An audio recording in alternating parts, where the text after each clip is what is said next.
Check this out. From rock and roll to dinosaurs, classrooms at one Tyler school were transformed, all in the name of learning. Rock Your School is a nationwide event where teachers provide unique learning experiences for their students. And as KLTV7's JD Conti reports, today was about much more than just decorating classrooms.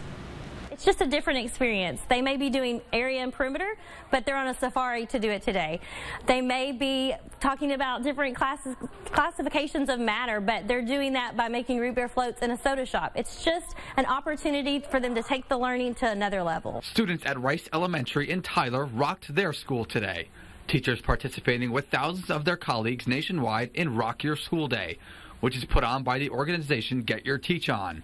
Some of those classrooms include Jurassic Park, an ice cream parlor, and a safari. Every classroom is going to look different. It may be a day where they're reviewing content that they've already learned. Some days they may be introducing new teaks and content, but every classroom is still learning. We're just celebrating the learning that kids are doing in the classrooms day in and day out. It's also about getting kids excited about learning in a post-pandemic world. Student engagement is a huge part of the learning process, and so once kids have returned from COVID, really getting them excited to come to school and having that element of surprise really pushes and drives the learning and the attendance. We want kids in the building, we want them learning, and there's no better way to do that than to provide them with an uncommon experience. One classroom was redesigned as a game of Monopoly, as students are currently learning about financial literacy. We're going to have a lot of fun, and right now we are playing Monopoly because in class we are learning about income. So what is students' favorite part? Probably earning money.